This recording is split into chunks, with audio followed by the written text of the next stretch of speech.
Bienvenue sur la chaîne Famille avec Jésus.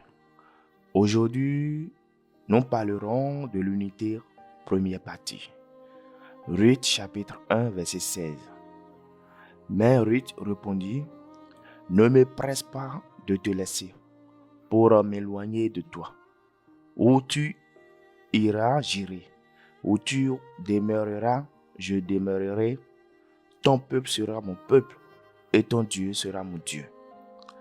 Voir l'unité entre une belle-fille et sa belle-mère est surprenant. Mais l'amour brise toute barrière, même celle qui semble impossible. Leur lien tendre et empreint de courtoisie les rapprochèrent chaque jour davantage. Mais tout cela faisait partie d'un plan divin. Une Moabite convertie à la foi des Hébreux, quittant l'idolâtrie pour plaire à Dieu par la foi. Cela montre que Dieu voit le cœur de ses fils et filles et connaît leurs intentions. Pour Ruth, faire partie du peuple élu était un grand privilège.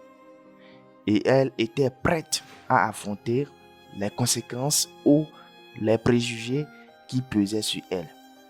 Ayant grandi dans un peuple étranger, aux coutumes païennes contraires à la loi du Tout-Puissant. De nos jours, on parle souvent des relations conflictuelles entre belle-mère et belle-fille. Certains vont même jusqu'à dire « heureux Adam qui n'a jamais eu de belle-mère ». Mais entre Naomi et Ruth, il y eut une relation exemplaire fondée sur la foi en notre Créateur et son amour. Avec la foi et l'amour, tout est possible. Même vivre en paix avec sa belle-mère. Le dessein de Dieu était de répandre ses bénédictions sur le monde entier à travers la nation juive. Israël devait être le canal de diffusion de sa lumière à toutes les nations. Les peuples de la terre, ayant adopté des pratiques corrompues, avaient perdu la connaissance de Dieu. Cependant, dans sa miséricorde, Dieu ne les a pas effacés de l'existence. Il a voulu leur donner l'opportunité de le connaître à travers son Église.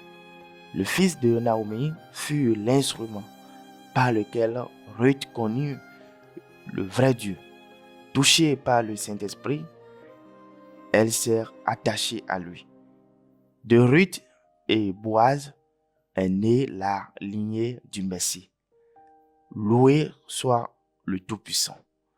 L'unité dans la famille est d'une importance vitale.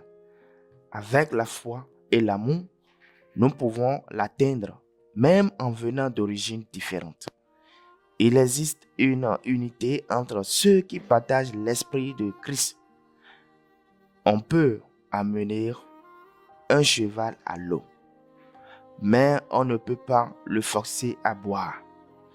Il doit boire de lui-même. De même, Ruth s'est laissée attirer par l'eau de vie. Elle a accepté l'appel céleste et a étanché sa soif. La Samaritaine a entendu ces paroles. Il t'aurait donné de l'eau vive. L'unité familiale sur terre est possible lorsque nous nous ouvrons à la famille céleste. Aujourd'hui, de nombreuses familles sont brisées. Pourtant, les lois de la gravité permettent aux astres de s'aligner sans collision ni catastrophe. De même, la rupture de l'unité engendre le désordre et des dommages irréparables. Plaidons en faveur de l'unité. Le prophète a vu 4 êtres vivants, un visage d'homme, un visage de bœuf, un visage d'aigle, un visage de lion. Tous avancèrent ensemble en poussant les roues à l'unisson. De la même manière, Nous devons progresser, chacun avec ses qualités et capacités, malgré nos différences. Prions.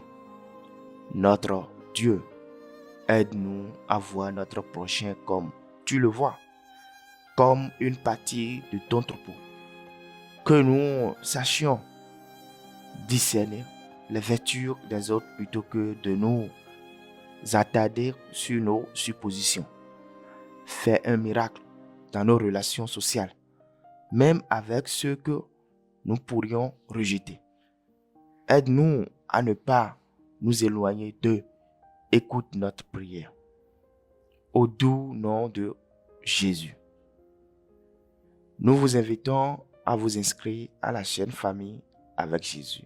Amen.